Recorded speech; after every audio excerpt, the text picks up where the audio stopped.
warahmatullahi wabarakatuh. Innal hamdalillah nahmaduhu wa nasta'inuhu wa nastaghfiruh wa na'udzu billahi min syururi anfusina wa min sayyiati a'malina. May yahdihillahu fala mudilla lahu wa may yudlil fala hadiyalah. Asyhadu an la ilaha illallah wahdahu la syarika lah wa asyhadu anna Muhammadan abduhu wa rasuluh. Allahumma shalli ala Muhammad wa ala alihi wa ashabihi ajma'in. Alhamdulillah, ibu-ibu, kita bersyukur pada Allah Subhanahu wa ta'ala pada pagi hari ini. Kita masih diberikan kesempatan oleh Allah untuk melanjutkan kajian kita dalam rangka meningkatkan kualitas keimanan dan ketakwaan kita. Mudah-mudahan Allah Subhanahu wa ta'ala melimpahkan rahmatnya kepada kita semua. Amin. Ibu-ibu, kemarin sudah 2 kali pertemuan ya. Pertemuan pertama kajian menyeluruh, pertemuan kedua motivasi sholat 4K. Masih ingat ya? 4K pertama karena ketakutan, kebiasaan, kebutuhan, dan kemuliaan. Jadi kita sholat karena itu, dan kita berusaha untuk menjadi sholat kita lebih berkualitas dengan tingkat kemuliaan. Jadi nanti nggak ada pengaruh lagi tuh. Kalau udah kita bersyukur kepada Allah Ta'ala, sholatnya itu mirip dengan orang-orang yang bukan sufi. Jadi orang-orang yang masuk surga itu orang-orang yang sholatnya karena bersyukur. Jadi dia itu tidak terpengaruh oleh keadaan. Ya, nanti mudah-mudahan kita tergolong itu. Yang kedua, ada 6 jenis sholat, masih ingat ya? Sholat mabuk, munafik, lalai, khusyuk. Khusyuk ada 2 itu, khusyuk instan ya. Terus apa lagi? Terpelihara, dan daim. Yang masuk surga mulai dari khusyuk terpelihara dan daim. Ya, jadi kita udah mengarah ke situ ya. Kemudian kita lanjutkan dengan membahas khusyuk itu apa sih? Ini titik kuncinya ya. Jadi ini karena belajarnya namanya, istilahnya yang sekarang kita belajar Bu, namanya istilahnya mematangkan. Kalau biasanya kita belajar itu sesuatu teori mendengar. Tapi kalau sekarang kita mau mematangkan dan memakai, itu bedanya. Jadi kalau mematangkan dan memakai itu memang harus betul-betul kita kaji mendalam, ngerti betul. Ya sampai nanti kita boleh nanti nggak bisa tanya lagi ke orang. Karena kalau tanya khusyuk apa sih Pak Ustadz, udah dijawab gini, khusyuk apa sih 5 menit itu 2 tahun kita kayak gitu. Tapi sekarang ini matang betul. Itu karena kita udah umur juga ya. Umurnya masih berapa Bu? 17 ya. Ya, jadi orang matang betul nih, matang betul. Karena ini kenapa ya, alhamdulillah ibu-ibu kita bersyukur pada Allah masih ada kesempatan lah, walaupun kita sudah umur ya, tapi masih ada kesempatan dapetin ini. Karena saya carinya lama sekali. Jadi sekarang kita matengin betul-betul sampai kita bisa memakainya dan membedakan khusyuk mana ini. Ya, nah ini Bu. Jadi program kita emang program untuk mematangkan, untuk dipakai. Itu bedanya dengan ngaji biasa. Karena itu, ini di atas ya, di bagian atas tuh ada program sholat khusyuk dan terapi Qurani. Jadi gini, saya jelasin dulu. Kalau dia program namanya itu namanya program jadi. Ya, kalau program itu jadi. Paham ya Bu ya? Program itu program jadi. Jadi kita harus benar-benar jadi nih. Jangan sampai habis ngaji kita ini nanti nggak jadi juga khusyuknya. Jangan sampai gitu. Sayang, kita umur udah pendek, udah apa?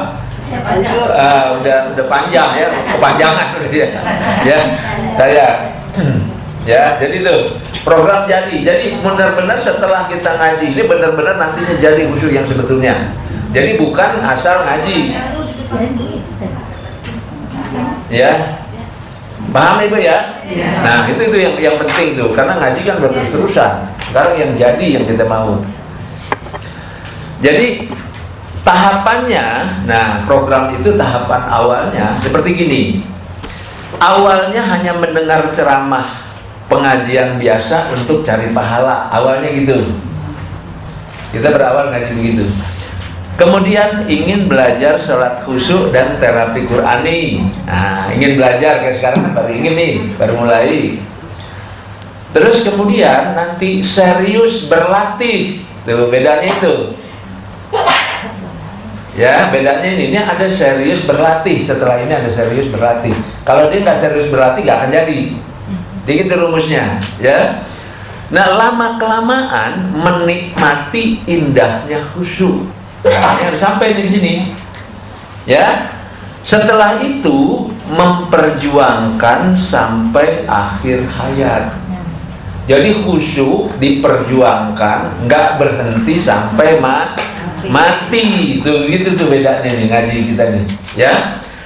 Nah setelah itu untuk diri sendiri ya memang diwujudkan dalam program ini. Nah setelah kita bisa menikmati, keluarga bisa ikut. Kita mau ajak ke surga kan suami kita, anak kita. Iya.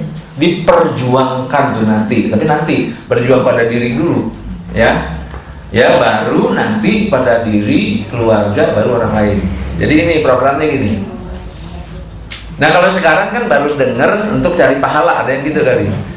Karena belum latihan kan. Nanti kalau udah berlatih, nah ini tingkatannya seperti ini. Nah nanti di jalan, di perjalanan nggak tahu apa ada yang mau sampai sini atau pada berhenti. Kalau berhenti dia kehusuannya berhenti. Nah kalau program ini diharapkan jangan berhenti sampai mati, gitu. Karena ini saya sudah mulai memperjuangkan sampai bergenerasi. Ya jadi nanti dari generasi ke generasi, dari saya kan dari keluar ke ibu-ibu, ke keluarga saya, ke ibu-ibu, sampai ke bergenerasi.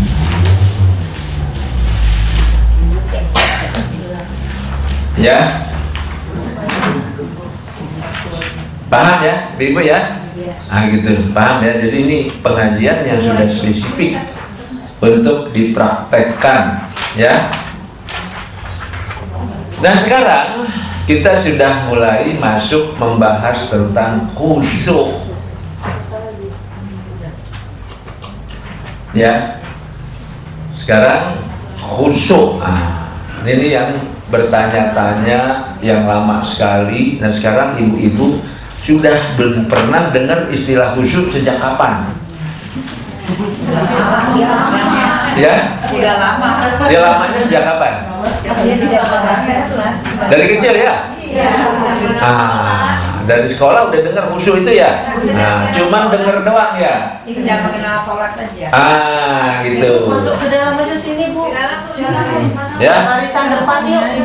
Depan dulu. Depan. WhatsApp aja Bu, sini Bu. Itu satu lagi tuh saya. Bu Ayib kali yang orang ini. Penghuni lama menggunakan mulai barisan depan. Ternyata masuk samping Bu. Saya kalau nggak ini nanti jauh-jauh. Ya. Ya ibu-ibu ya.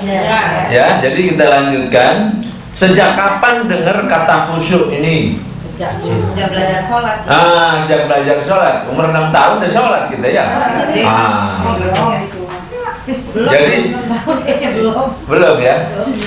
Umur 6 tahun, 7 tahun kali ya? 4 tahun ya? 10 tahun. 10 tahun, TK ya apa ya? Ya ada 50 tahun yang lalu. Kira-kira gitulah.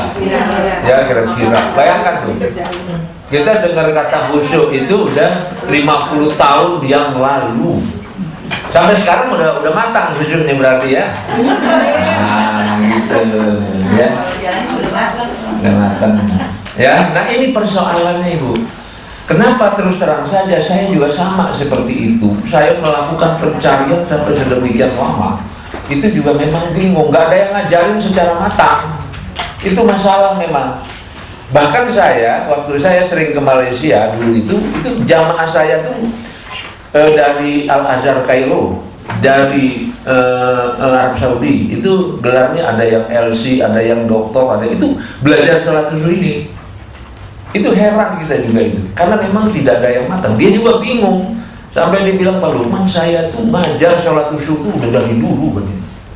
Tapi saya malu kalau cerita sama orang katanya. Kenapa saya sendiri babak belur katanya.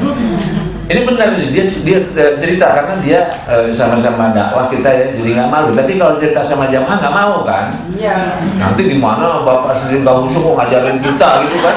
Repot ya. Nah ini persoalan seperti ini. Maka banyak para mubalik itu belajar, bahkan dari pesantren sendiri belajar. Karena ini memang khusus, ini pencarian yang cukup lama, nggak mudah memang. Nah, ibu-ibu merasakan sendiri kan, 50 tahun yang lalu dengar khusyuk, sampai sekarang belum Nah, bahkan tahu aja mungkin sekedarnya. Padahal kita udah cari juga itu, ya. Nah sekarang pertanyaan, jadi ini kita matangkan, saya bilang belajarnya matang. Tentu kalau matang ini harus betul-betul ngerti, ya. Pertanyaan, khusyuk itu tidak penting, sunnah atau wajib? Dari mana tahu wajib? Dari Al-Quran ya. Wajib ya. Kenapa kalau wajib itu enggak sampai sekarang? Padahal wajib kita bilang. Dan wajib tadi ya. Penting dan wajib ya. Tuh gitu. Wajib itu udah penting. Wajib itu udah termasuk penting ya. Ada yang jawab tidak penting? Ada ya. Ada yang jawab sunnah? Bayangkan tuh. Jadi tekanannya begitu penting kita semua itu. Kita sendiri mengatakan itu wajib gitu. Kalau wajib kan kalau tidak dilakukan kan berdosa. Ya sebetulnya bukan berdosa di sini. Jadi wajib di sini itu wajib yang memang keharusan ya. Keharusan, kalau itu tidak dilakukan menjadi sia-sialah dia, kira-kira begitu. Ya, ini begini, wajib pengertian di sini begini. Jadi kalau tidak dilakukan dia sia-sialah dia. Seperti kita kemarin cerita tentang dunking donat ya. Ada kardusnya, tapi isinya nggak ada. Nah kardusnya itu, sholat itu, karena yang di lidah yang digerakkan. Terus kue donatnya itulah yang namanya isi. Itulah khusyuk. Jadi kalau yang takbir Allahu Akbar gini, nah itu namanya bungkusnya. Nah khusyuk itulah isinya. Makanya mengapa banyak dari kita yang sholatnya itu benar kelihatannya tapi perilaku nggak berubah, karena khusyuknya itu yang belum dicapai. Ya. Nah ini, jadi wajib sepakat? Dari mana taunya? Al-Quran ya. Yang mana itu? Surat 2. Dari situ ya. Nah, coba dibacain. Kita kaji dia. Bu, baca Bu. Surat 2 ya 238. Ya.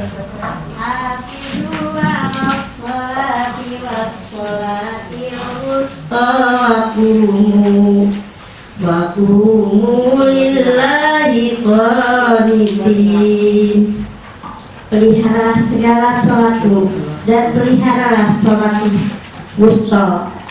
Berdirilah karena Allah dalam sholatmu dengan khusyuk. Tuh. Wa qumu lillahi qanitin. Jadi dirikanlah sholat.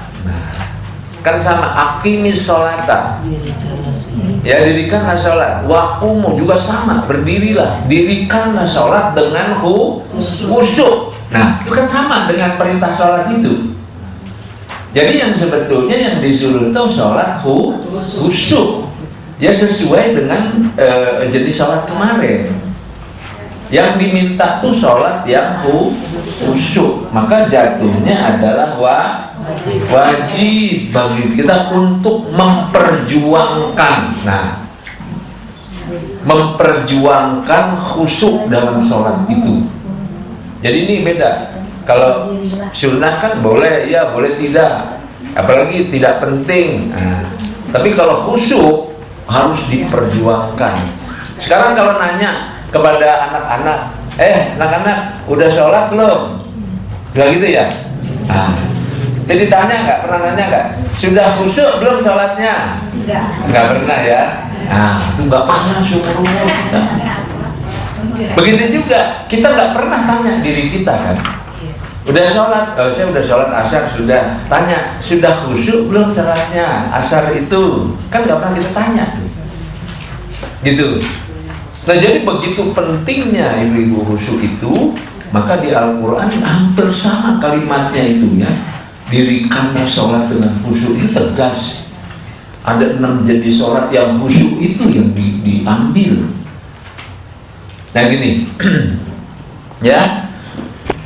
Nah kemudian kita lihat kalau gitu khusyuk itu apa yang ibu ketahui?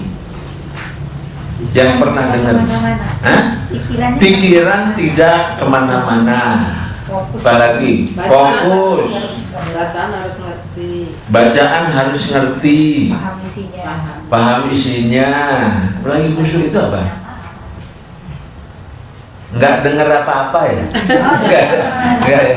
Enggak masuk tuh ya, enggak ya? Enggak masuk tuh. Kalau enggak dengar apa-apa budek namanya tuh. Apalagi khusyuk itu apa ya? Kalau Ali, Tunduk Imam ya, Ali itu dia dalam keadaan sholat sampai waktu mencabut apa yang sakit. Kalau Ali mau dicabut panahnya dari kakinya itu dia sholat, karena dengan sholat itu tidak terasa. Gitu ya. Nanti ada di halaman terakhir. Bagaimana mencapainya itu ya? Kan itu nanti itu. Apalagi khusyuk itu? Kalau tunduk gitu ya, apa tunduk merendahkan diri kepada Allah. Tunduk merendahkan diri kepada Allah. Seperti sujud gitu. Tunduk merendahkan diri kepada Allah. Apalagi khusyuk itu? Kebalikannya merasakan kebesaran Allah. Merasakan kebesaran Allah. Apalagi? Nah, kita bongkar sekarang ini ya, supaya puas, supaya habis. Kita nggak nanya-nanya lagi nantinya. Ke siapapun nggak nanya lagi. Kita udah rame-rame ini kan belajar dari dulu. Ayo, apalagi yang diketahui? Merasakan hati. Ketenangan hati. Nah, apalagi? Merasakan diri sangat hina banyaknya. Merasakan diri, kehinaan diri di hadapan Allah Ta'ala. Apalagi? Banyak banget ya. Ya. Ibu itu karena itu harus ada semua itu. Karena kita mau sempurna ya. Kita mau sempurna, ini udah umur segini belajar udah gak usah main-main lagi. Ya memang kan yang ngajarin juga gak ada ibu. Saya juga akui itu karena saya sendiri kalau tahu belajar yang kayak saya sekarang ini ada, saya dari muda udah enak bu. Ini paksa saya cari juga sendiri akhirnya. Terus sholat kita yang lalu-lalu gimana Pak? Nah, kita banyak istighfar aja, banyak mohon ampun itu aja lah. Ya udah lewat, kita mohon ampun aja. Ada lagi? Yakin akan menemui Allah. Yakin akan menemui Allah. Kapan tuh? Merasa diawasi. Merasa diawasi. Boleh. Coba ibu boleh catat itu semua. Iya, banyak banget. Ya, boleh ibu catat semua dan semuanya ada itu di dalam khusyuk itu. Jadi supaya lengkap belajarnya. Jadi jangan separuh-separuh. Ya apa yang diomongin tadi oleh ibu-ibu itu ada. Di situ khusyuknya. Ya, tinggal kita mencari teori yang lebih jitu, itu aja. Ya, tapi semuanya ada tuh. Yang ibu ceritain tadi semuanya harus ada di dalam saat khusyuk itu. Ya, itu. Menangis termasuk nggak? Iya, dan apalagi isinya jadi kan sampai Menangis bisa nggak? Enggak. Menangis boleh iya, boleh tidak. bisa karena bisa dibaca. Karena tadi itu ya, kalau yang tadi harus ada. Tapi menangis boleh iya, boleh tidak. Gitu. Karena orang bisa aja bahagia dalam khusyuk itu. Gemetar seperti kemarin dibilangin. Boleh iya, boleh tidak. Kalau gemetar terus ntar kita sakit malam-malam makan. Itu dampak dari merasa kebesaran Allah. Tapi kan tidak selalu. Kalau gemetar terus repot. Dan tidak semua orang bisa merasakan. Tidak semua orang. Jadi itu tidak termasuk. Gitu. Jadi tahu kita itu. Oh itu tanda-tanda fisik yang tiap orang berbeda. Tapi kalau yang dicatat tadi semua harus sama, harus punya itu. Di dalam jiwa itu harus punya itu. Itu tanda-tanda itu harus ada. Untuk mencapai Khusyuk itu. Nanti lebih spesifik. Nanti saya jelaskan. Tapi itu dulu ya. Jadi semuanya itu harus ada di dalam diri kita. Yang tadi ditulis tuh. Ya, yang tadi ditulis. Ya, paham ya? Jadi semua harus ada dalam diri kita. Pada saat itu tidak ada, maka kita tahu pikiran kita ketahuan. Gitu. Jadi kita nggak jadi lagi. Ya, jadi kan itu tuh yang disebut ibu kan nggak ada kata-kata khusyuk apa sih? Membayangkan Ka'bah, nggak ada kan? Makin tahu kita tuh. seolah-olah jadi kitulat ya. Itu syirik jadinya. Ada awan, saya seolah-olah berada di atas langit, nggak ada kan itu? Itu jadi tahu kita bisa bedain. Ya, ini kita matangkan jadi kita tahu persis. Ya, karena banyak tuh saya dulu belajar seperti itu. Coba bayangkan Ka'bah, coba bayangkan huruf Allah, coba gini, coba gitu, coba macam-macam. Coba tutup telinga, apa itu saya bilang tadi kan, macam-macam tuh. Nah ternyata tadi itu yang ibu ngomongin semua, itu ada, yang ini kan nggak ada. Jadi kita tahu ini gitu. Berarti ini yang harus kita kejar. Arahnya sudah tahu persis, sudah tahu tepat. Ya, jadi tidak menduga-duga lagi khusyuk kayak apa, itu yang penting. Ya, kita sudah tahu persis yang tadi itu banyak itu dan tidak menduga-duga lagi. Ya, maka bukan khusyuk instan kan?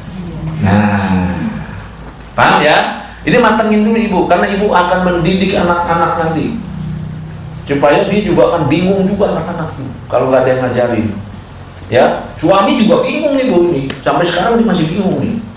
Ya, nah dengan adanya ibu-ibu ngaji ini, lebih matang dia, dan ini tidak akan pernah bertanya lagi. Kita sudah bisa membedakan mana khusyuk sebenarnya, mana instan, mana yang harus ada di dalam pikiran kita, di dalam diri kita, mana yang tidak, dan mana yang harus kita latih nantinya. Tuh. Udah tahu bener gitu. Ya. Tinggal ini belajar yang matang belajarnya. Makanya kemarin ditanya buru-buru, kayak apa sih Pak khusyuk, kayak apa sih, nggak mau jawab, nggak ada gunanya itu. Sekarang nih kita matengin jawabnya. Yo, matengin sampai kita pengetahuan kita yang dari 5 tahun sampai sekarang tentang khusyuk itu keluarin. Udah ketemu, ini satu. Baru lanjut. Kita akan mulai bahas menurut kriteria Al-Quran. Ya, ini gini cara belajarnya. Ya, jadi sekarang kalau kita mau lihat khusyuk kata Al-Quran, tadi kata kita kan, tapi itu kata kita tadi itu banyak benernya itu. Tapi taruh dulu itu, ya taruh dulu. Tapi banyak benernya taruh dulu. Sekarang menurut Qurannya, ya. Jadi dalam Al-Quran kata khusyuk itu ya di dalam surat Toha 108, nggak usah dibaca ya, namanya ahsa'u. Ahsa'u itu artinya itu hina ya. Kemudian di dalam surat 68 ayat 43 namanya khosyatan, itu artinya tunduk ke bawah ya. Kemudian ada lagi di dalam surat Al-Ghasyiyah itu tertunduk hina. Tuh khusyuk tuh gitu. Ya. Jadi kalau begitu, ya, jadi ini kuncinya sudah kepegang. Kalau begitu, khusyuk itu adanya ketundukan hati, kerendahan hati, berendah diri di hadapan Allah. Itu dulu. Jadi kita belum lagi kita mengartikan bacaan, memahami bacaan, belum lagi itu. Ya, belum lagi masuk ke kata-kata mengerti yang dibaca, tetapi kita masuk ke istilah khusyuk itu, sehingga waktu kita sholat, posisi diri kita, hati kita, jiwa kita harus memposisikan diri sangat rendah, sangat hina di hadapan Allah yang maha besar. Nah, gitu. Ya, ini gini. Jadi kalau itu sudah kita bisa bangun dalam diri kita, itu saya sebut dengan khusyuk tahap pertama. Gitu. Ya, jadi belum ngerti bacaan Ibu. Saya nggak tahu, belum hafal bacaan. Kita sudah berendah diri di hadapan Allah mau sholat begitu, sudah ada kerendahan diri kita, kerendahan hati kita. Karena kita mengerti betul diri kita ini siapa, kehinaan diri kita, kemahabesaran Allah, dan itu melekat pada saat sholat, itu sudah dapat khusyuk tahap satu. Ingat baik-baik itu. Ini kata Quran ya. Ya, jadi kita nggak duga-duga lagi. Kalau ini tidak ada, berarti kehusyukannya nggak ada. Belum dapat. Maka itu dulu yang harus dikondisikan. Tuh, matang nih, belajarnya matang nih, betul-betul. Kondisikan dulu kita, sehingga kita betul-betul berendah hati, tunduk, rasa tunduk kepada Allah itu ada. Paham? Ya, jadi kita nggak cari-cari lagi nih. Nah, tadi diantaranya ada yang disebut, tapi baru satu nih kena nih, baru satu kena nih. Ya, ini kata Quran. Sekarang tinggal pertanyaan berikutnya. Ketundukannya kayak apa? Itu dulu. Sekarang pernah lihat rakyat kepada raja tunduk nggak? Tunduk. Anak kepada orang tua tunduk nggak? Tunduk. Murid kepada guru tunduk. Pegawai kepada majikan tunduk. Pertanyaan, sama nggak ketundukan kita kepada Allah dengan ketundukan yang tadi? Sama kan? Nah, tuh. Beda ya? Nah, beda. Jadi satu-satu nih Bu. Ibu biar matang nih. Saya bilang biar matang, nggak sepintas lalu. Beda. Nah, ya, beda. Karena pertanyaan, bedanya apa? Karena Allah menghidupkan, mematikan, memberi makan, memberi. Oh, itu baca Ibu. Jangan, kita sekarang nalar dulu. Ya, logika dulu. Kita bodoh-bodoh nggak apa-apa. Ya, kalau saya itu, kita nggak ada yang bodoh, kita nggak apa-apa. Karena dengan bodohnya tahu kita itu, akhirnya kita tahu yang benar. Kalau kita baca duluan sekarang, kita niru, nggak akan pernah pintar Bu belajar begitu. Biar kita tahu kita bodoh, nggak ngerti. Begitu kita tahu salah kita, tahu betul kita. Itu belajarnya enaknya gitu. Ya, kan jangan dibaca. Kalau nalar gitu, Ibu ngikutin doang. Kalau ngikutin doang itu nggak matang. Ya, mau ngikutin kata Ustadz gini, kata Ustadz gini, kata Ustadz gini. Biar kita salah dulu. Ibu tahu, saya ateis dulu. Saya tuh Islam, kemudian saya nggak puas mencari khusyuk, mencari Tuhan. Saya nggak puas dengan keislaman saya keluar dari Islam. Itu di buku ada tuh. Ya, saya keluar dari Islam. Kemudian saya tahu Islam itu setelah saya keluar dari Islam. Ah gitu, belajarnya begitu. Tapi kalau ngikutin terus kita nggak puas. Ya nggak puas, nanti bertemu dengan masalah, bertemu dengan ini, pertanyaan-pertanyaan dalam diri nggak pernah selesai. Nah gitu, makanya saya ajak ibu-ibu itu untuk mengerti betul, bukan asal ikut ustaz. Ya, kita mengerti betul, nggak apa-apa kita salah. Oh kata saya begini, nanti tahu salahnya, tahu betulnya. Kayak kemarin, saya gemeter Pak, Itu ya, waktu saya kehusuan itu kan masalahnya kan bukan gemeternya, tapi karena kehambaannya, kerendahan itu dia ngerti betul, jadi gemetar. Apakah terjadi gemetar itu setiap saat? Kan enggak. Kan jadi gitu. Nah ini kan karena ngerti betul kita, jadi tahu gitu. Ya karena itulah tadi saya katakan tadi, ya. Ketundukan, kehambaan, apakah sama? Jawabnya beda. Kenapa beda? Menurut kita aja dulu. Jawabnya apa? Karena Allah itu tidak terlihat, sedangkan majikan kita kan kelihatan. Nah, bedanya apa? Allah tidak terlihat. Nah, yang gaib. Allah gaib, kita majikan kelihatan. Jadi lebih tunduk mana? Kepada Allah. Kepada yang gaib atau kepada yang nyata? Lebih takut mana? Kepada yang nyata apa kepada yang gaib? Gitu. Jadi kita nggak boleh bohong, Ibu. Jangan pura-pura. Jangan pura-pura so pinter, jangan. Ya, begitu kita dihadapkan pada kenyataan, malah ketakutan setan lah, ketakutan inilah kan gitu. Ya kan, ketakutan orang lah, ketakutan apa? Malah takut sama orang. Lebih takut mana? Miskin atau takut kepada Allah? Miskin. Nah, ini apa adanya aja, nggak usah dibuat-buat. Jangan sok beriman, jangan. Kita jangan sok beriman. Iman itu muncul dari dalam dan menjadi karakter sendiri. Tapi kalau iman ikut-ikutan, jawabnya pinter, begitu ngadepin ujian babak belur.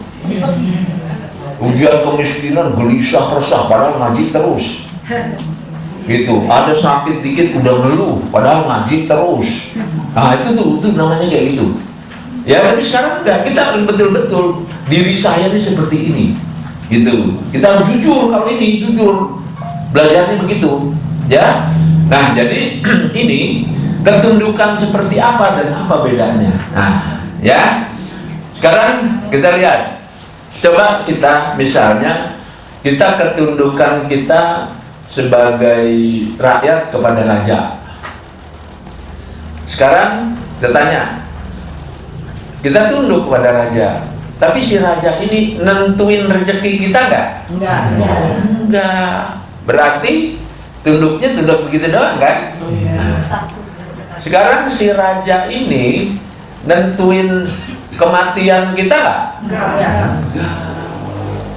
Nentuin rezeki kita nggak? Apalagi kan? Ngasih makan kita nggak? Enggak. Raja enggak. Beri kesehatan enggak? Ngasih kesehatan enggak? Enggak. Malah kita bayar peti lagi malah. Coba. Itu aja kita udah tunduk kan? Nah, sekarang coba ini gambaran ketundukan kepada Allah. Siapa yang ngasih mata? Allah. Yang ngasih makan? Allah. Yang ngasih sehat? Allah. Yang ngasih hidup? Allah. Yang ngasih penyakit? Allah. Ayo, kita tanya. Absolut nggak Allah itu kepada kita? Sangat. Coba, kalau kita berhadapan dengan sesuatu yang punya kekuatan, power, bisa betul-betul menghidupkan, mematikan kita, memberi kita makan, memberi kita minum, memberi kita sehat, itu menentukan banget kita mau jadi apa. Bedain pada saat kita tunduk kepada yang seperti itu dengan tunduk kepada raja tadi. Kira-kira sebanding nggak ketundukannya? Nah, lebih tunduk kemana? Tuh. Harusnya. Ya, harusnya kan begitu. Harusnya kan begitu. Nah, ini kan harus diluruskan. Kita berpikir kita luruskan. Seharusnya yang mana itu? Yang seperti itu tunduknya. Khusyuk itu tunduk, tapi tunduknya seperti apa? Nah, pada saat kita sholat, nah ketundukan yang itu yang harus dapat.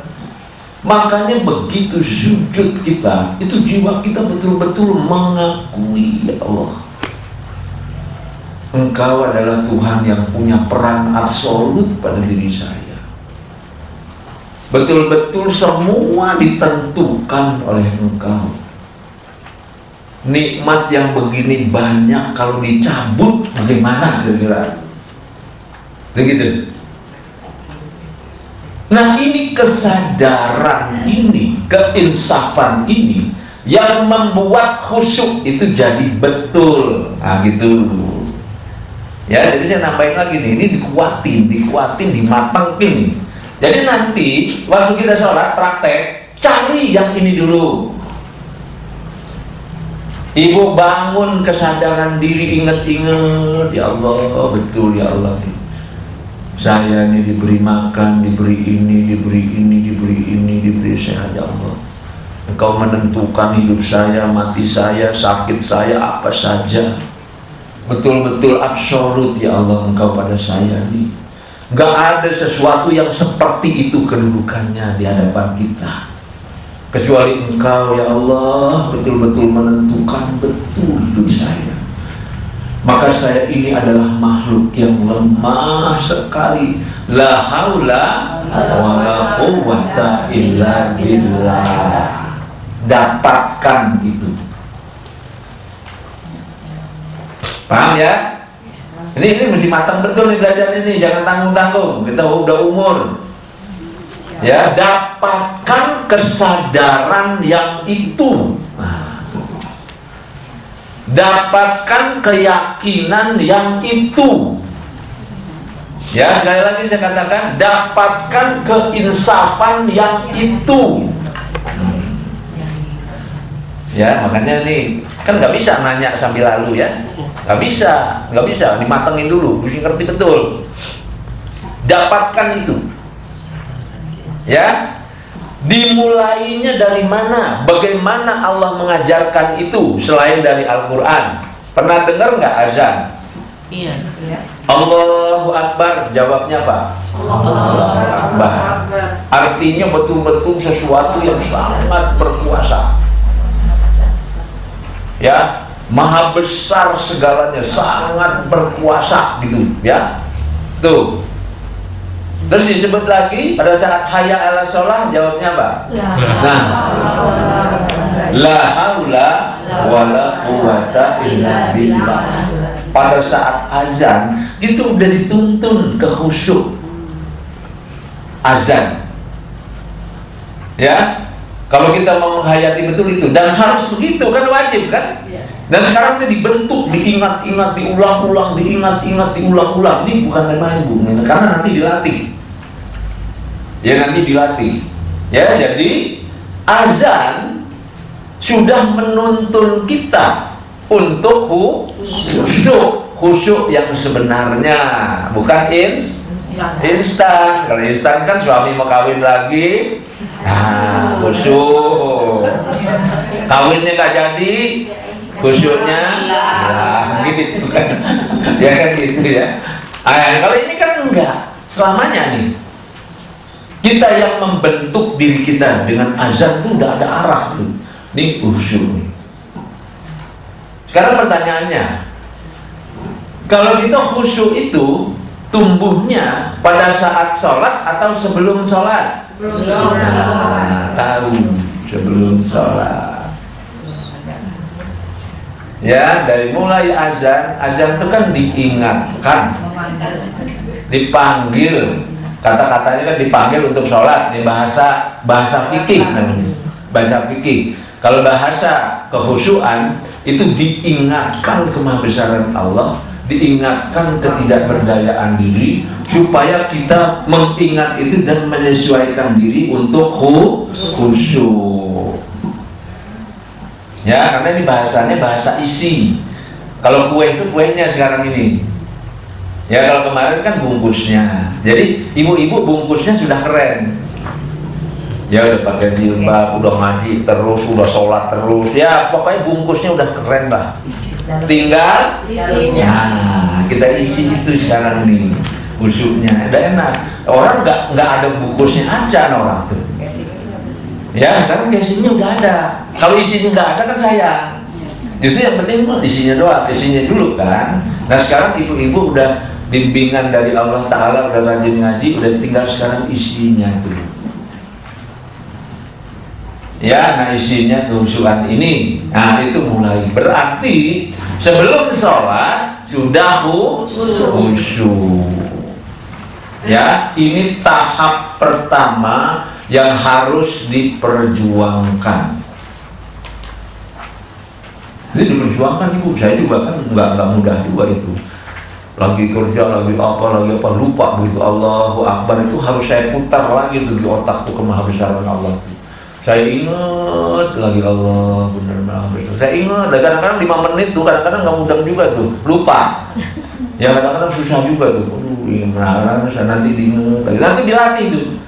Lama-lama cepat, lama-lama mudah. Karena memang saatnya untuk mengingat Allah itu. Ya. Nah, kalau udah dia khusyuk tahap pertama dapat saat azan itu, maka nanti wudhunya pun khusyuk. Gitu nanti ada cara wudhu yang betul-betul nanti gimana. Tapi udah dapat dulu khusyuknya ini. Itu tahap pertama sudah dapat. Bacaan belum ngerti, Bu. Ya, bacaan kita belum ngerti. Biarin aja dulu bacaan, karena memang agak susah menyambungkan antara makna-makna dengan lidah. Sekarang kan lidah udah cepet kan. Lidah udah cepet, udah hafal banget tuh. Ya, udah hafal banget. Jadi nyambunginnya tuh nanti kita ada latihan lagi. Ada latihan memulai menyambungkan. Tapi yang pertama kita udah dapat khusyuk itu. Jadi kalau begitu khusyuk itu udah dapat itu. Jadi nggak ada pertanyaan lagi kan? Selesai kan? Selesai itu khusyuk itu. Jadi kita betul-betul mengerti berendah diri, rasa tunduk yang seperti apa. Nah, itu tadi diarahkan oleh azan yang itu. Kita masuk di situ udah pasti betulnya itu. Udah nggak ada katanya lagi tuh, udah pasti itu, udah pasti. Ya, dan nggak ada pilihan lain kecuali itu. Ya, jadi kita nggak ada lagi cerita apa sih khusyuk kayak gini, kayak itu, nggak ada lagi tuh. Nah, ini udah pasti nih, udah pasti tepat. Nah, mantep dan itu. Nah, yang lain-lain itu tambahan. Isinya itu dulu, ya. Nah, ini ibu-ibu ketundukan seperti apa? Nah, ini udah kita ingat, kita ngerti betul. Nah, sekarang bagaimana mencapai khusyuk itu menurut Al-Quran?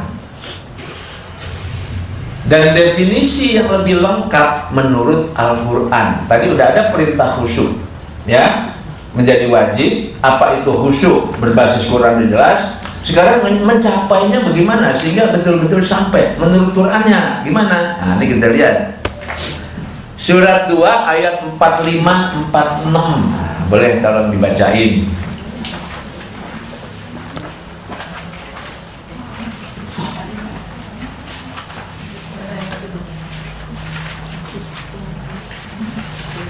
Al-Baqarah 45-46. Tolong dibacain.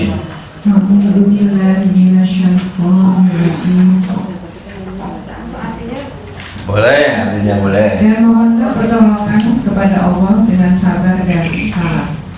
Dan salat itu sungguh berat, kecuali bagi orang-orang yang khusyuk, yaitu mereka yang yakin bahwa mereka akan menemui Tuhannya dan bahwa mereka akan kembali kepadanya. Ya, nah itu definisi khusyuk menurut Al-Quran sebagai lanjutan dari khusyuk, kata istilah di dalam agama, ya. Di sini khusyuk, wasta'inu bisabri wassalah wa innaha lakabiratun illa alal khashiin allazina yadununna. Jadi khusyuk itu adalah, ya, orang-orang yang meyakini. Ah, pegang tuh. Ya, pegang tuh baik-baik, ya. Jadi khusyuk itu erat kaitannya dengan keyakinan. Tuh. Orang ateis, Bu, tahu nggak kata Allahu Akbar dia? Ateis. Tidak tahu. Masa iya? Dia dengar azan? Tahu tapi nggak. Allahu Akbar. Tapi dia nggak yakin. Sekarang saya tanya, orang musyrik, orang Kristen dia taruh dia gitu ya. Allahu Akbar tahu nggak dia? Tahu. Artinya tahu nggak dia? Tahu. Ada yang tahu yang enggak. Kalau belajar tahu nggak? Tahu. Iya kan? Kalau diajarin tahu nggak? Tahu. Kristen, ateis, Buddha, Hindu dan semua selain Muslim, kalau dibilang Allahu Akbar diajarin juga artinya, bisa nggak dia tahu? Bisa. Tahu. Apa bedanya dengan kita? Ya. Yang membedakan adalah ya orang Muslim yang beriman, dia punya keyakinan kebenaran Allahu Akbar itu. Tapi kalau orang tidak beriman, walaupun dia belajar ke Arab Saudi, pinter Qur'annya, pinter tafsirnya, pinter semuanya, tapi nggak punya keyakinan.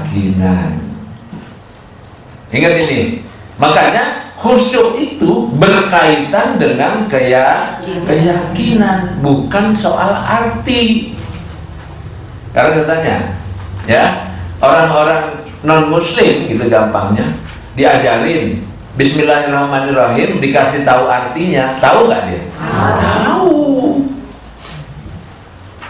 Makanya kalau Bismillahirrahmanirrahim artinya apa? Dengan nama Allah Maha Pengasih Penyayang. Dia juga bisa itu. Tuh. Makanya kita kalau lagi sholat, Bismillahirrahmanirrahim artinya dengan nama Allah Maha Pengasih Maha Penyayang. Alhamdulillahirabbil alamin, segala puji bagi Allah. Kan gitu kita. Itu khusyuknya juga kadang-kadang ngilang juga. Cuman tahu arti. Tuh, itu gitu. Ya. Nah, ini yang dialami. Kenapa? Karena keyakinan dalam dirinya itu tidak mantap. Khusyuk itu erat kaitannya dengan keyakinan. Satu kata, saya yakin Allahu Akbar. Kemahabesaran Allah. Ada bukti, ada tanda, ada sehingga tersentuh hati kita, sadar. Tuh, itu tuh bedanya tuh.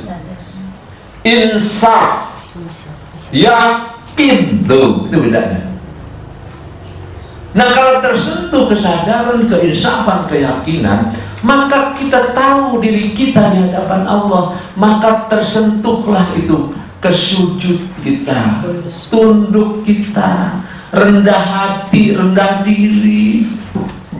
Itu Ibu. Ya.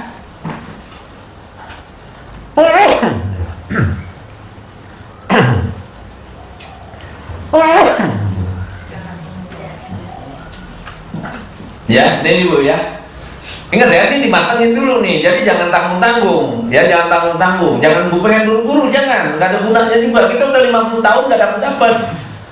Ya, jadi sekarang ini dimatangin benar-benar. Dimatangin. Apanya yang menjadi kuncinya itu? Kesadaran, keinsafan, keyakinan kita. Itu yang menjadi kunci.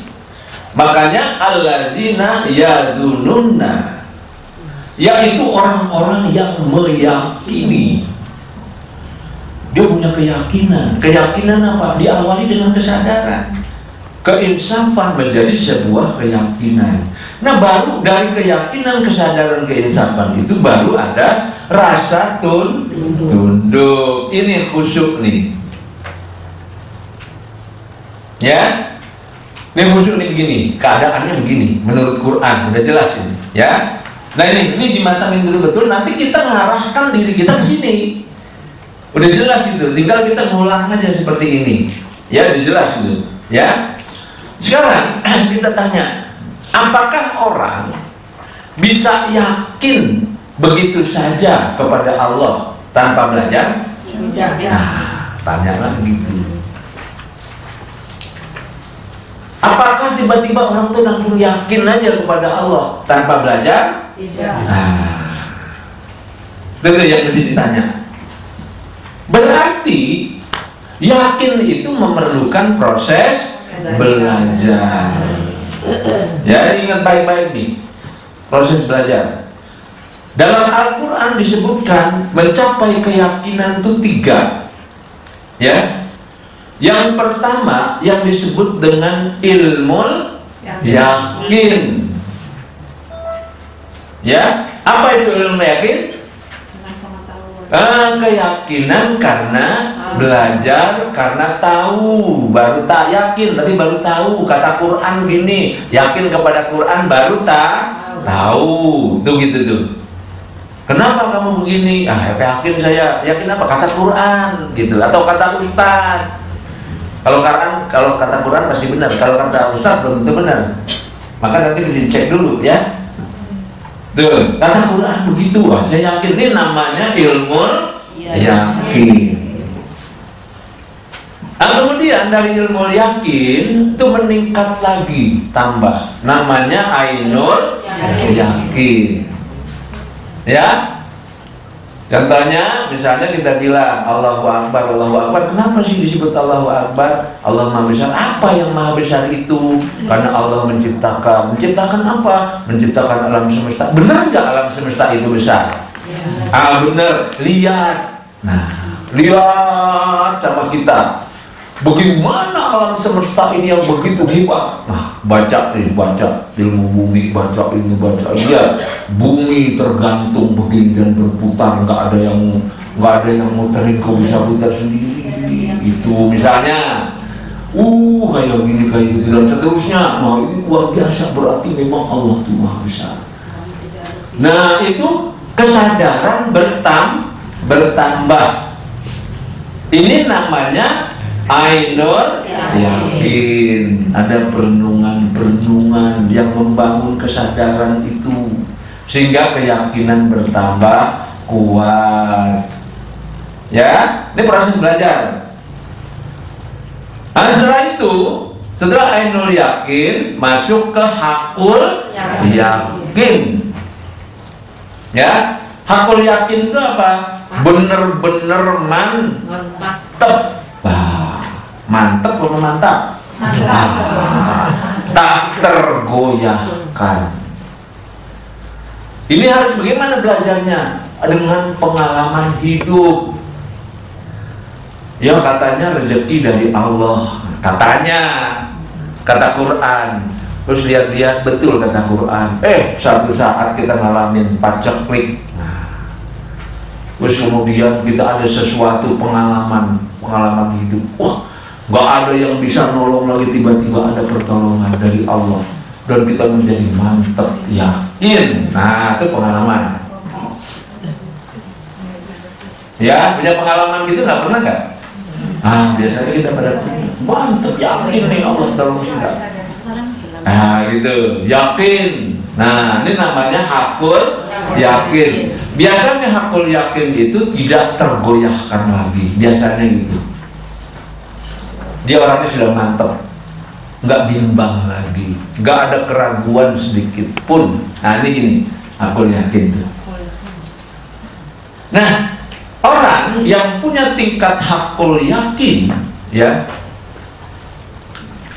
tingkat hakul yakin itu pada saat dia melakukan sholat khusyuk itu lebih khusyuk dia dibanding dengan orang yang ainul yakin atau ilmu yakin. Sama khusyuknya tetapi kualitasnya akan beda. Gitu, nanti tinggal di masing-masing orang. Itu nggak bisa kelihatan tuh di masing-masing orang. Tapi dia tetap harus melalui proses belajar untuk ilmu yakin, ainul yakin, dan hakul yakin. Ini proses belajar nih ibu. Ya, proses belajar. Nah, belajar yang mengarah keyakinan itu ilmunya satu ilmu tauhid, dua ilmu ma'rifatullah. Gitu. Jadi yang ke situ perginya ilmunya itu. Kalau fikih nggak ke sini perginya. Kalau fikih itu untuk tata cara. Cara sholat, gerakan, bacaan, ilmu fikih. Kalau tajwid itu cara membaca Quran. Kalau Sirah Nabawiyah itu belajar tentang sejarah. Gitu. Kalau ilmu mantik itu untuk mengkaji tafsir misalnya. Kalau bahasa Arab itu nahwu syaraf itu untuk mengalih bahasakan atau tata bahasanya. Jadi itu beda-beda ibu itu. Ya, jadi beda-beda. Ibu nggak bisa belajar keyakinan kepada ilmu fikih, nggak bisa. Nggak ada hubungan tuh. Yang ada hubungan adalah ilmu tauhid dan ma'rifatullah. Tuh, jadi itu perginya. Jadi kalau ibu mau makin khusus, makin mantap, itu belajarnya ilmu tauhid dan ma'rifatullah. Nah, karena itulah saya mengutamakan itu karena berkaitan dengan ini. Ya, kalau lihat dari kurikulum pelajaran akhlak terapan namanya, itu namanya mengenal peran Allah itu banyak di ma'rifatullah, ma'rifatul insan. Terus ada namanya tafsir hikmah yang membuat kita lebih sadar, lebih insaf. Itu spesialis begitu. Ya, jadi dia tidak diarahkan ke terjemah, tidak, tetapi ke hikmah gitu. Jadi saya bawakan ke situ dia, karena ini yang membangun keyakinan. Tapi kalau ke terjemah dia enggak. Gitu, terjemah itu kan diterjemahkan. Tapi kalau dihayati, didalami, nah ini larinya ke ma'rifatullah untuk membangun kemantapan jiwa. Nah, ini belajarnya ada spesialisasinya masing-masing, ya. Yang paham itu ibu ya, yang meyakini, ya, meyakini. Nah, kemudian kita lanjutkan. Yaduluna mulaku rabbihim. Nah, ini mulaku rabbihim, bahwa dia akan menemui Tuhannya. Sekarang pertanyaan, memang di semua tafsir saya lihat itu disebutnya akan menemui Tuhannya. Disebutnya akan menemui Tuhannya. Karena kita tanya, kapan tuh menemui Tuhan? Allah yang tahu. Ayo kita tanya. Kalau sudah meninggal. Kalau sudah meninggal, ada lagi boleh beda. Sama saya boleh beda, Bu, nggak apa-apa. Nah, boleh. Insya Allah nanti di surga. Nanti di surga kita menemui Tuhan. Boleh, Ibu. Silakan. Ada lagi. Di hari pembalasan. Di hari pembalasan, setelah mati di surga, di hari pembalasan kita akan menemui Tuhan. Betul? Betul nggak, Bu? Betul ya? Betul. Kata siapa? Nah, kata Al-Quran dari terjemah. Satu lagi kata Ustaz. Ya gitu. Nah sekarang coba kita lihat. Kita akan menemui Tuhan nanti di surga setelah mati. Betul ya? Gitu katanya. Betul ya? Nah sekarang pertanyaan. Sekarang pertanyaannya, kalau sholat ngapain, Bu? Nah, gimana? Ustaz, katanya kalau di surga itu melihat sekali wajah Allah. Nah, kalau di surga itu melihat sekali wajah Allah. Sekarang saya tanya, ya saya tanya sekarang, melihat sekali wajah Allah. Nah, Maksudnya melihat bentuknya. melihat bentuknya, ya kan? Itu betul kan? Sekarang bisa. Sekarang pembicaranya nanti melihat bentuknya, ya, melihat wujudnya, betul nggak itu? Ya, Karena kita tanya. nggak tahu. Nah, tahu ya. Nah sekarang kita tanya. Allah itu Maha Esa, artinya apa? Satu. Allah itu Tunggal. Esa artinya apa? Satu. Artinya apa lagi? Tidak ada. Tunggal. Gitu ya. Sekarang pertanyaan, kalau punya anak satu, bisa nggak disebut anak Esa? Tidak. Tidak. Kalau punya anak tunggal, bisa nggak disebut anak Esa? Tidak. Berarti Esa tidak sama dengan satu. Tidak bisa dirikan. Itu yang selama ini kita belajar kan? Esa. Betul. Iya. Udah jelaskan itu. Berarti Esa bukan satu. Esa bukan tunggal. Nah ini aja kita udah 50 tahun ya. Ah gitu. Ustadznya juga udah ganti-ganti, udah profesor, udah apa macam-macam tuh. Bukunya juga kita udah kenyang Bu. Ini aja kita masih perlu perurusan. Ya, paham ya? Jadi bukan satu, bukan tunggal. Bisa dibuktikan tadi? Kalau gitu esa apa? Ini tanya. Esa tidak menyerupai. Ahad esa. Kalau tidak qul huwallahu ahad, Allahu samad, lam yalid wa lam yulad, wa lam yakul lahu kufuwan ahad, apa? Yang bawah tuh. Itu. Esa itu satu. Ya, esa itu sebetulnya ada atau tidak? Ada. Gitu. Esa itu sesuatu yang ada. Ya, esa itu berperan. Ya, keberadaannya tidak bisa dilihat, tidak bisa didengar, tidak bisa dirasakan, tidak bisa dibayangkan, tidak terbatas dan tidak terhingga. Tidak terhingga. Ini esa. Hanya Allah yang seperti ini. Maksudnya satu itu begitu. Ya, maksudnya satu itu begitu. Jadi bukan esanya. Hanya Allah yang esa itu. Satu-satunya yang maha esa itu adalah Allah. Ya, nih tauhid dan harus diluruskan. Kita semua nih pada keliru nih. Saya ngajar di pesantren, ya ngajar pesantren, para mubalik juga jawabnya sama. Begitu saya luruskan, baru kaget ya, baru kaget selama ini begini saya ini. Ya, nah ternyata begini. Ya, karena inilah awalnya Ibu Islam itu, kehadiran Islam itu mengesahkan Tuhan itu. Nah bayangkan kalau ini aja kita nggak paham. Ya makanya belajarnya agak matang betul nih, agak matang betul, perhatikan betul. Karena nanti terkait dengan sholat. Allahu Akbar, bayangkan. Kembali ke esa. Ya, gitu. Kemudian coba lihat. Ya, itu tadi kata-kata Ibu tadi. Sekarang pertanyaan, kan nanti lihat wujud Allah, wajah Allah.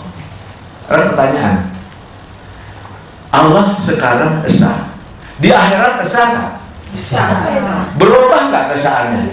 Enggak, berarti bisa kelihatan nggak? Itu.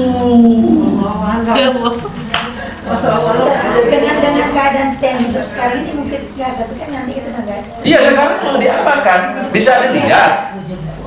Maksudnya berubah nggak? Tidak. Sekarang kalau kita di surga, udah sampai di surga, ya wajah Allah yang kita lihat wajah Allah, ya kita bilang bisa dilihat, namanya walaupun di akhirat. Esa nggak berarti? Nah, gitu. Salah berarti ya. Penafsirannya udah salah.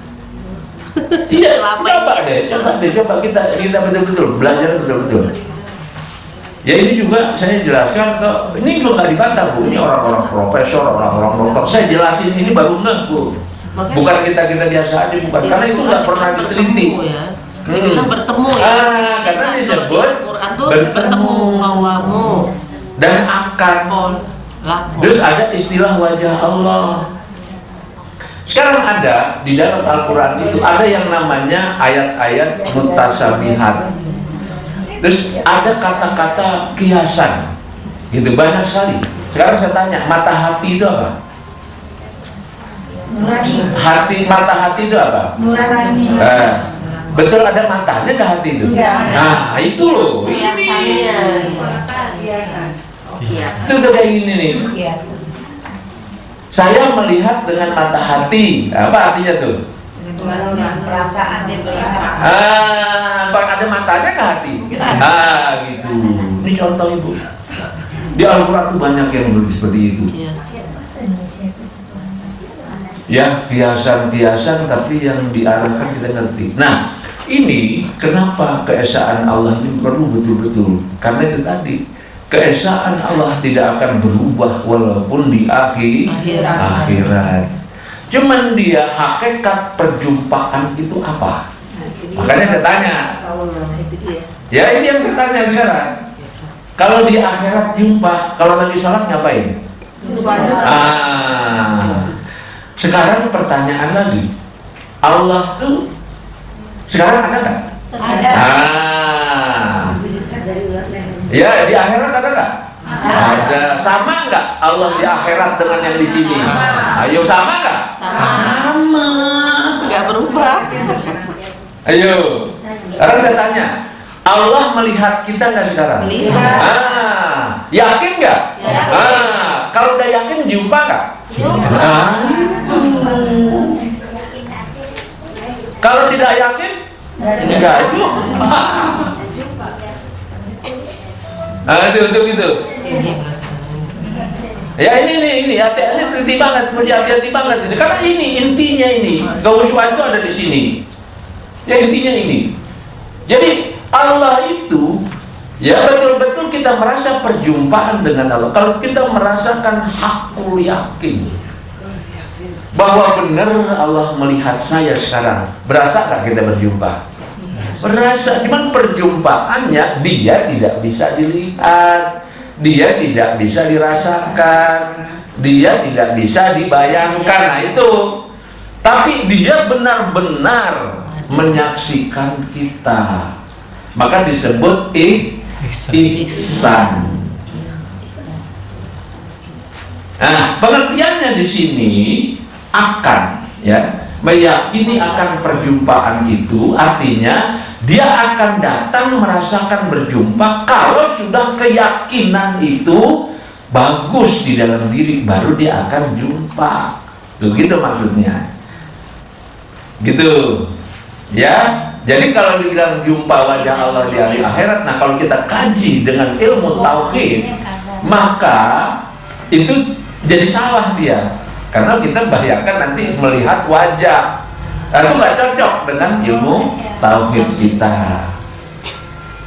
Ya makanya kan bukan hanya di sana, tapi di sini.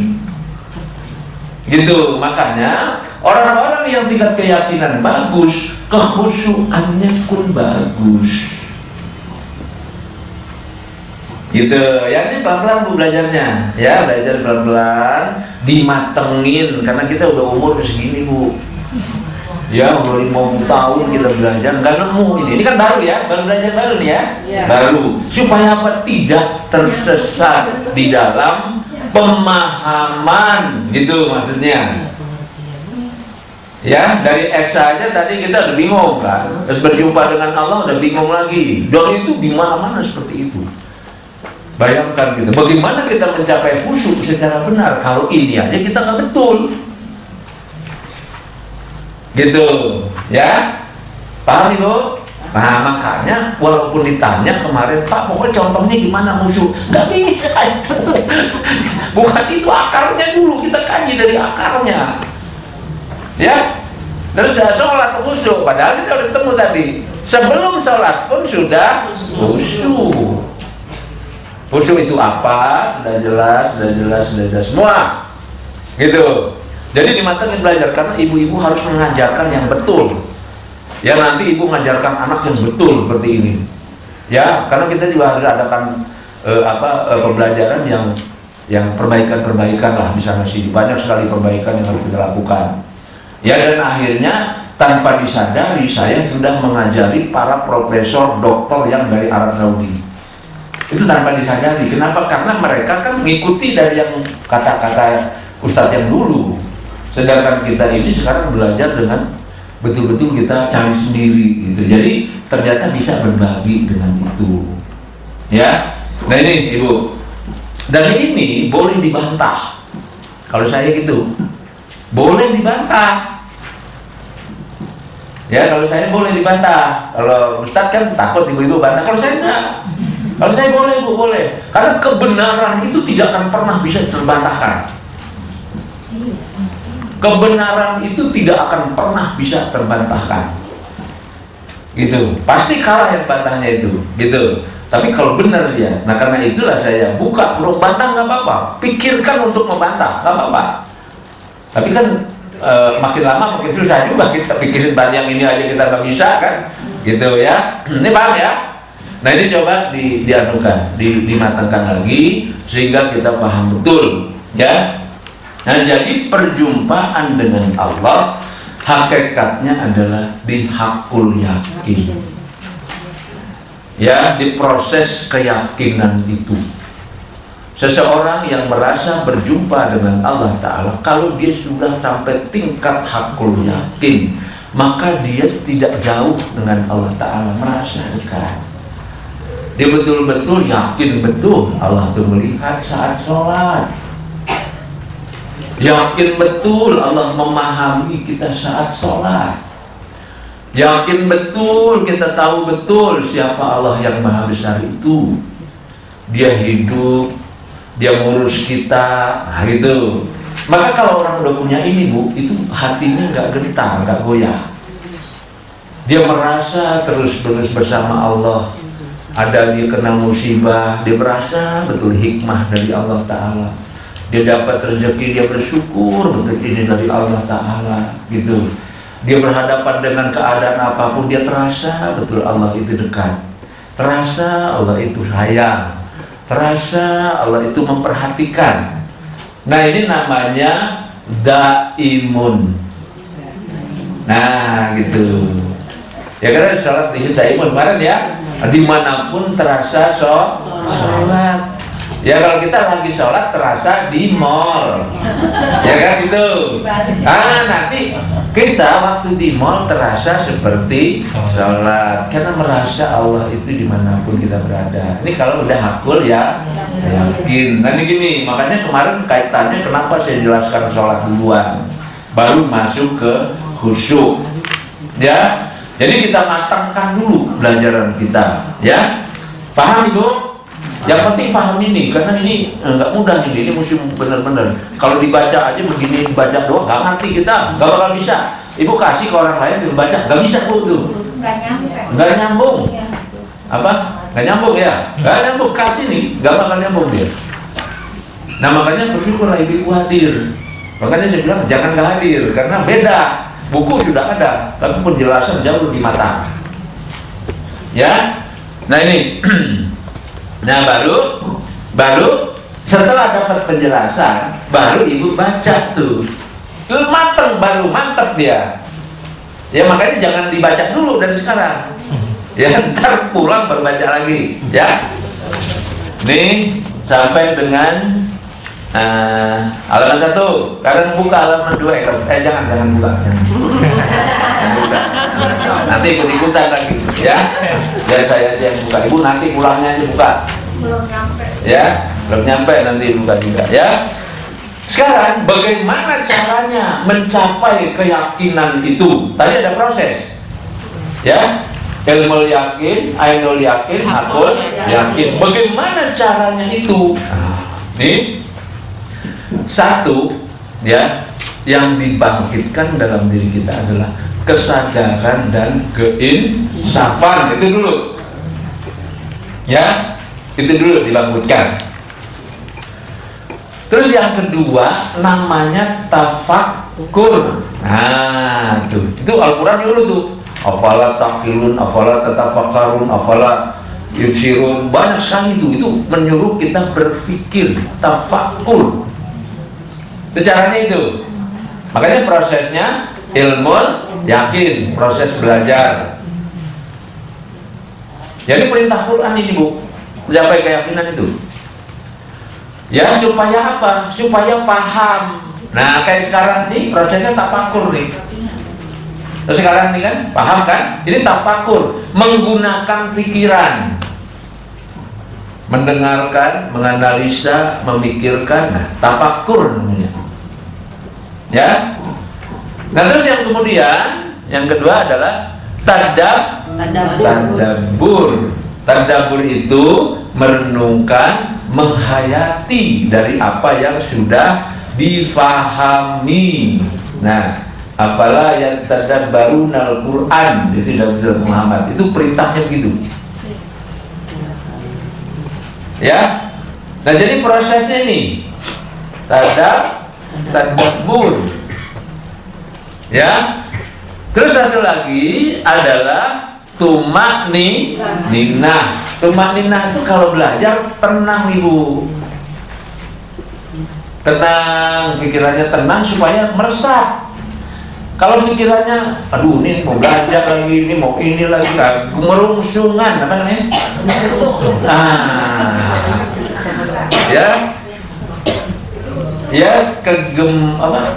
Gemerungsungan, kemerungsung, orang Jawa ya, gitu. Galau. Tapi beda kalau kemerungsung, beda. Kalau galau itu Tidak jelas. Kalau kemerungsung, tergesa-gesa. Bahasa Spanyol ya. Gitu ya. Nanti gini. Ya makanya dia harus betul-betul tenang. Ya harus betul-betul tenang.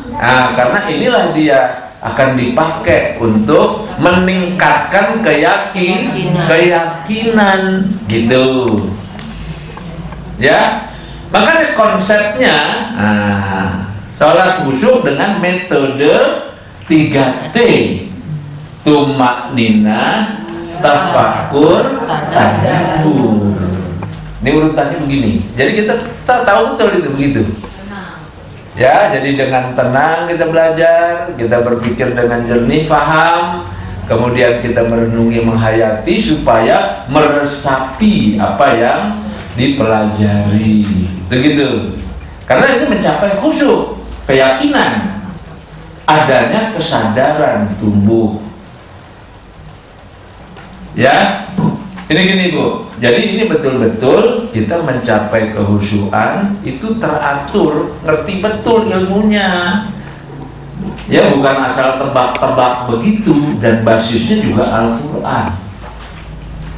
Ya, jadi bayangkan Ibu, ini nggak pernah digali, nggak pernah ada yang mengkaji dalam ini. Kalau tahu saya dari dulu ada, wah saya udah enak sekarang. Tapi memang karena nggak ada, kita cari sendiri, carinya lama. Makanya saya nyari dari umur 16 tahun. Sekarang 57, berapa kira-kira? 41. Tuh, 41 tahun. Ibu-ibu cuma ngaji berapa kali sini? 2 bulan. Oh, 2 bulan. Cepat ya?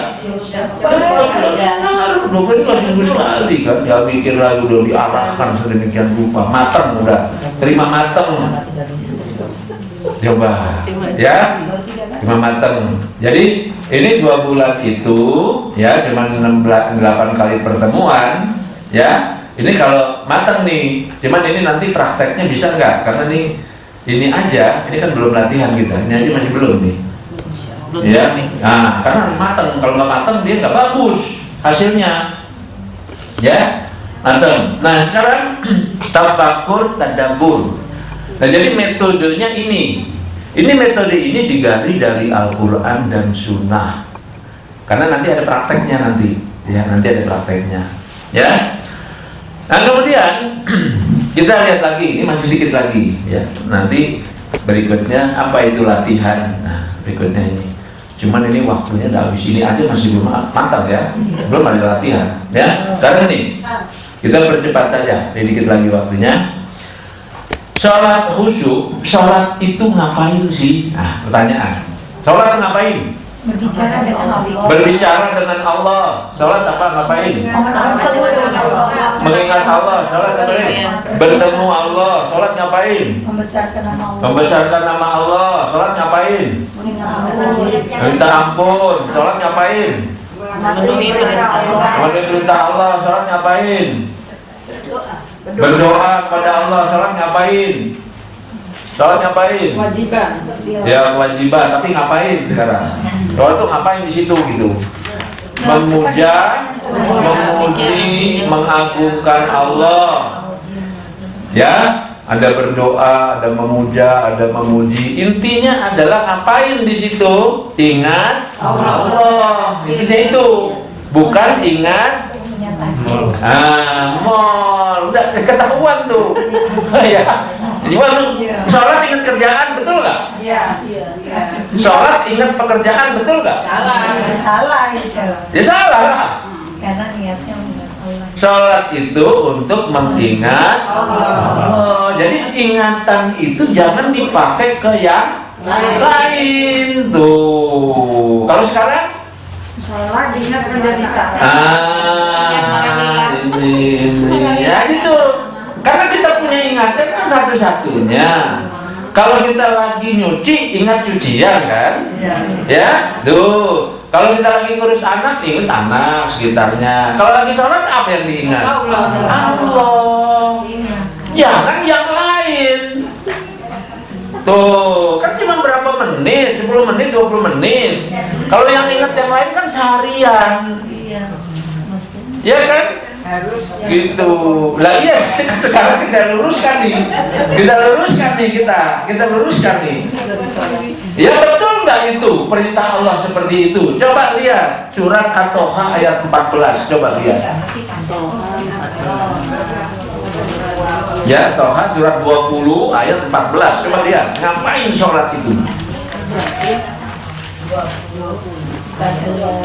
Ayat 14. Ayat 14. Coba tolong dibacain. Sesungguhnya aku ini Allah, tidak ada. Coba yang keras Bu, pakai itu, biar kedengeran. Kemik Bu. Sesungguhnya aku ini Allah, tidak ada Tuhan selain aku. Maka sembahlah aku dan dirikanlah sholat untuk mengingatmu. Tuh, sholat untuk mengingat Allah. Ingat aku, bukan ingat yang lain. Nah kalau ini gimana selama ini? Sholat bungkusnya doa. Makanya isinya nggak ada. Isinya ingat Allah itu. Gitu ya, ingat Allah. Apa bedanya ingat Allah dengan nyebut Allah? Ayo. Bedanya apa? Ingat Allah busuk aja kalau Ya? Nyebut belum tentu ingat. Nyebut belum tentu ingat. Nah kalau ingat belum tentu. Ya, ya betul itu. Orang ingat pernah disebut nggak? Enggak. Saya ingat dia gitu. Nyebut nggak? Enggak, ingat aja kan. Tapi kalau nyebut belum tentu ingat kan. Sebut itu kan lidah. Kadang-kadang sebut juga dalam hati, tapi belum tentu ingat. Allah tutup lidahnya, ya. Allah ini lidah. Sebut dalam hati, tutup lidahnya. Bisa nggak? Sebut juga, tapi tidak ingat. Tuh. Ada sebut dalam hati, ada sebut lidah. Dua-duanya nggak ingat. Kalau ingat di mana? Ingatan. Ingatan ada apa? Memori. Ya orang bisa nggak dia mengingat kalau nggak ada memorinya? Nggak bisa. Ingat itu harus ada memori. Bisa nggak ingat kalau nggak dipelajari? Nah, sekarang saya tanya, ya. Saya tanya begini, ya. Bisa nggak kita ingat Allah dalam sholat? Bisa nggak? Bisa. Kalau nggak pernah belajar tentang Allah bisa nggak? Nah, tuh. Ya kita buktiin sekarang. Ya, kalau kita pernah belajar sesuatu dan terlatih, kita pasti bisa mengingatnya dengan baik. Jadi belajar dan terlatih pasti bisa mengingat dengan baik. Dan yang lain, ingatan yang lain pasti nggak ingat lagi. Nah, saya kasih contoh. Ya, saya contoh. Ibu tolong jawab hasilnya hitung-hitungan ini. Ya, bareng-bareng nih. Pas sekolah kan ya? Nanti sekolah. SD tamat nggak? Semua tamat. Ya, semua tamat SD. Ya. Sekarang 2 kali 2 kali 3 berapa? 12. 7 kali 1 kali 3 berapa? 1. 4 kali 4 kali 2 berapa? Berapa? 32. Saya tanya, waktu hitung-hitungan ini tadi saya omongin, pikiran kemana? Ke yang lain nggak? Fokus. Iya, bisa kan? Bisa itu. Kenapa bisa? Karena terlatih. Tuh, ibu dari kecil 2 kali 3 kali 4 bertahun-tahun sampai fakultas sampai sekarang. Kalau dikasih duit sama suami, dihitung nggak? Ini kurang nih, mahal duit gitu ya. Ayo, ya kan? Itu, ya coba deh. Karena terlatih ibu. Ya, jadi dipelajari dan terlatih, itu rumus. Ya, itu rumusnya. Baru dia bisa, yang lain nggak keinget. Sekarang saya tanya, pada saat kita omongin tadi itu hitung-hitungan, tapi ditanyain ke orang yang pakai koteka diginian, nggak pernah sekolah, gitu. 2 kali 7 kali 15 apa? Dia bilang nggak tahu. Tanyain terus, akhirnya pikirannya kemana? Mantur pikirannya. Tanyain lu apa yang nggak tahu? Ditanyain terus, sudah mana-mana. Dia bingung. Kenapa? Tidak ada memori. Nah, itu. Maka yang diminta itu adalah ingat Allah, bukan nyebut Allah. Kalau ingat Allah, nah harus ada memori. Memori itu melalui proses belajar ilmu yakin, ainul yakin, hakul yakin, dan terlatih. Nah, karena ini nanti terlatih. Gitu. Kalau tidak terlatih pasti nggak bisa lagi dia. Dia manusia itu udah alamnya begitu. Yang terlatih itu yang duluan muncul. Ya, misalnya ibu-ibu jatuh cinta, lagi makan ingat dia. Terlatih. Ya, iya karena ingetin dia terus, terlatih, ketemu terus, terlatih dia. Gitu. Nah sekarang kita nggak ada ilmu tentang ma'rifatullah. Gak pernah merenungkan itu, gak terlatih. Maka waktu kita sebut nama Allah cuman sekedar sebutan tanpa makna. Gitu, ya. Jadi ini yang perlu kita ketahui sekarang itu. Jadi ada proses berlatih terus, berlatih mengingat Allah itu. Dan waktu sholat itu memang untuk mengingat Allah. Ya. Nah ini, makanya ilmunya bukan ilmu tajwid yang ini, ma'rifatullah. Kalau ilmu tajwid untuk membaca Quran. Jadi beda-beda tuh, ya. Nah ini begini Bu. Nah kalau ini kita udah sadari, ya kita udah ngerti pentingnya memahami dan berlatih mengingat. Ya, jadi nanti ada proses di dalam memori itu. Ya, yang pertama memori itu adalah memori pasif namanya. Pasif itu ibu-ibu dengerin ceramah, dengerin gitu. Paham nggak Bu? Paham. Ngerti nggak? Ngerti. Gitu. Iya kan? Gitu. Catat, paham. Ya. Nah ini namanya memori pasif. Ditanya apa yang dipahami, bingung. Mulai itu, ya, mulai lagi bikin lagi untuk menjawab pertanyaan. Nah, mulai diaktifkan dikit. Ya, diaktifkan dikit memori itu terus dikembangkan, diulang-ulang, dikembangkan, diulang-ulang, kayak berhitung itu. Jadi aktif dia. Nah, pada saat memori itu sudah aktif, maka dia mudah sekali diingat. Gampang sekali, 2 kali 3 langsung. Tapi kalau nggak pernah ada memorinya, nggak pernah bisa Ibu. Nggak pernah dilatih, nggak pernah bisa itu. Ya, kenapa ilmu hitung-hitungan penting? Saya tanya, kenapa? Karena dipakai terus, terutama untuk ngitung. Iya, iya kan? Coba kalau nggak ada ilmu itu. Nah, kenapa dilatih terus, dipakai terus, dilatih terus, dipakai terus, dilatih terus, dipakai terus? Karena penting. Ya, gitu. Tapi kenapa khusyuk susah? Karena dianggap nggak penting dulunya. Dan tidak dilatih. Nggak dilatih karena dianggap nggak penting. Makanya di awal tadi, khusyuk itu penting, tidak penting, sunnah atau wajib. Nah, baru jawab wajib. Padahal kalau wajib dari dulu udah bisa dari dulu kalau dilatih dia. Tapi karena tidak pernah ada orang yang menekankan ini dan kita juga tidak tahu, dan kita sudah merasa pahala kita sudah banyak kan.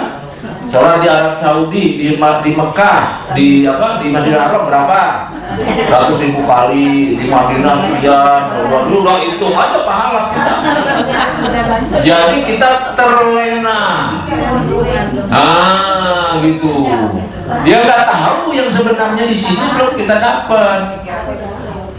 Gitu. Jadi kita nggak pernah melatih, ya. Jadi ini memori.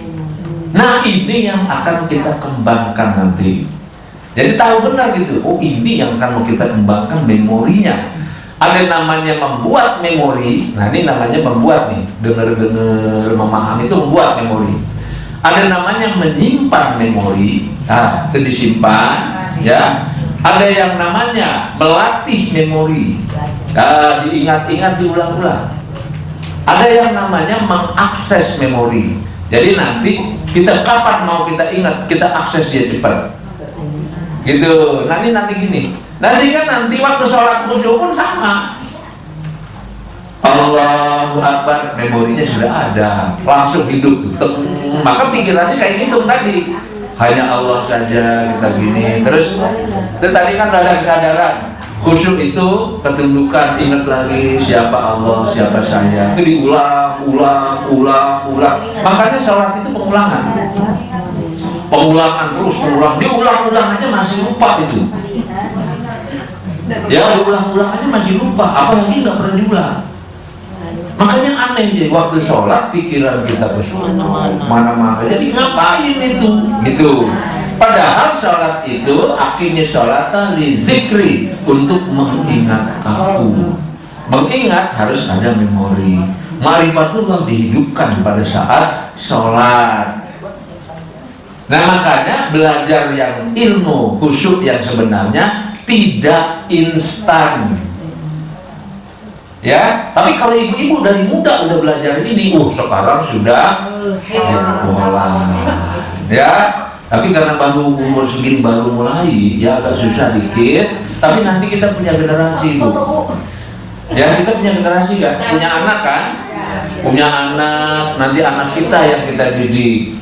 Mudah-mudahan ilmu khusyuk ini, ya yang kita jelasin ini, kalau bisa dari mulai remaja itu dapat ya. Jadi dia akan lebih baik dari kita. Gitu, ya. Nah, ini ibu-ibu. Nah, kita mau nerusin berhubung 1,5 jam. Lama nggak? Sebentar, lama loh. Yang ngomong lah. 1,5 jam loh, lama ya. Tuh, ya. 1,5 jam. Capek nggak, Bu? Nggak berasa kan itu semangat namanya tuh kan. Bener, ada antusiasme, nggak terasa. Ya. Nah, ini berarti ini sampai di halaman 2 kita seperti ini. Baru nanti insya Allah minggu depan masuk ke latihan. Jadi mantep belajarnya, ya, karena ada tahapan harus betul. Karena salah juga menjabarkan bisa salah nanti ya. Ya, itu dulu Ibu, kasih kesempatan kalau ada yang nanya. Ya, ada yang mau nanya? Ada yang nanya? Kalau tidak, ya. Kalau tidak, kita akhiri dulu, ya. Jadi kan tadi ada ibu-ibu yang nanya, Ya. gimana sholat kita yang lalu-lalu kan? Oh ya. Sholat istighfar aja. Oh ya. Tapi gimana Yang itu? baca di Al-Quran, kalau Allah tuh kalau manusia dia tidak tahu karena kebodohannya akan diampunkan. Itu jelas sekali ya. Iya, betul. Jadi bagaimana tentang sholat-sholat kita yang lalu? Ya, sholat kita lalu walaupun sholat mabuk bagus nggak Bu? Bagus. Yang penting Udah itu aja. Ya, itu aja dulu. Bagus. Adapun banyak kurangnya, iya. Ya, tentunya kita banyak mohon ampun kepada Allah. Mudah-mudahan nanti kita belajar terapi Qurani, Bu ya. Belajar terapi Qurani. Kalau kita bertobat kepada Allah, maka kesalahan kita di masa lalu akan diganti dengan kebaikan. Nah gitu ya. Ini ada, nanti kita belajar itu lagi di terapi Qurani, babnya beda. Ya babnya beda, dan ini jadi kita mohon ampun aja pada Allah. Dan ke depan kita perbaiki. Berarti walaupun sebesar apapun sholat kita yang lalu tetap bagus daripada ya. Ya, Bu ada lagi yang tanya?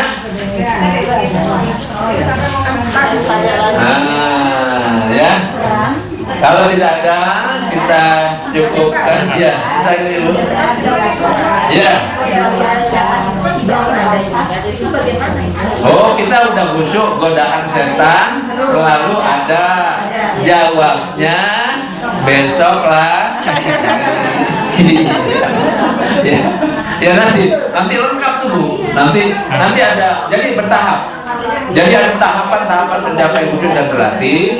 Kemudian nanti ada tahapan menghadapi godaan-godaan. Ada tahapan, ada imam panjang bacanya, ada ini, ada sholat di terminal, ada khusyuk kayak apa, nanti kita jelaskan. Ya nanti di bab berikutnya.